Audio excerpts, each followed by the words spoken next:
All right, we're of course here at TopVelocity.net. We got Stephen Godani here, and this is the at TopVelocity or at Stephen Godani hashtag pitching tips show. We're going to answer your question about what we do here at TopVelocity or anything on pitching. All right, so we'll just jump into it. What's our question for today? Tyler Olson asked, do weighted baseballs help increase velocity? I've just started a new weighted ball program for the first time. All right, Tyler, thanks for all those questions. Keep them coming. Yeah, weighted balls, there is a lot of studies that show it increases velocity because it's resistance. You're adding the load to a muscle, and the muscle's going to respond. But they're not big jumps in velocity. You're looking like on average, I think 2 to 3. But of course, I'm sure there's others that have had bigger jumps from it. There's also those that have had any jumps from it as well. My take on a weighted ball program is you're weighting the end of the kinetic chain. I would rather start from the ground because that's typically how power moves.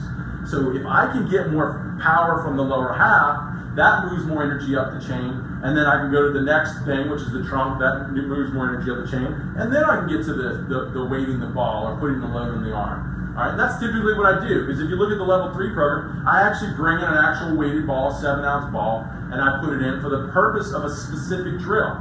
Once again, it's not in just a general throwing program with the weighted ball, because the problem is, I'm a true believer that what separates you from a big leaguer or from a high velocity guy is biomechanically he moves better than you. Of course, to do that, he has better mobility, better power production, better joint stability, okay?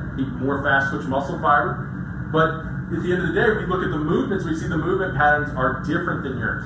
So if I'm sitting in a movement pattern in a certain set of mechanics through a throwing program that are nothing like a high velocity guy and I'm just weighting the ball, I don't think that's really what I want. Because ultimately, if I do have my arm in a position in an arm path that's risky as far as injury, then I could be putting too much load on the arm or exaggerating the load well above a healthy range because initially I have a technical problem mechanically to how I'm throwing. So I don't want to use a weighted ball. I'm someone, or you're someone, or I'm coaching someone who I know has poor mechanics.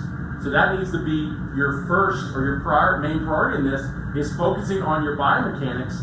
And then once you get your biomechanics in a perfect place, then you can weight a ball. And that's typically how we do it. We bring it later on, level 3, I bring it in where you've been through the program long enough where your mechanics are in a really good place to where we can start doing things like that. So I always say, at the end of my programs, if you want to bring in more weighted ball, do it, because I know you're in a good place mechanically to handle it. What do you think?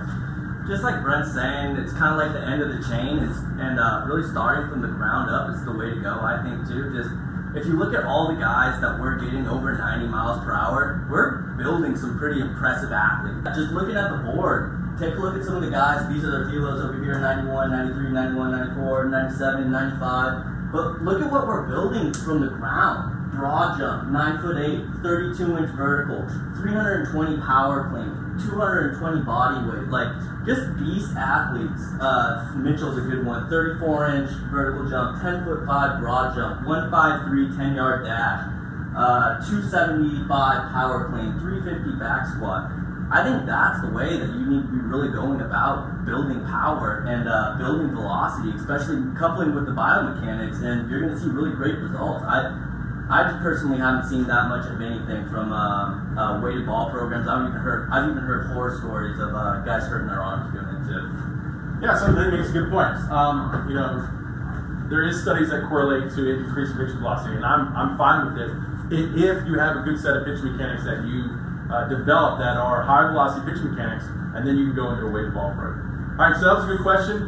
If you have any questions out there you want to ask us about Top Velocity programs or about pitching in general, go to Twitter at TopVelocity or at Stephen Godani, hashtag pitching tips, ask your question, and we're going to answer it in the next episode.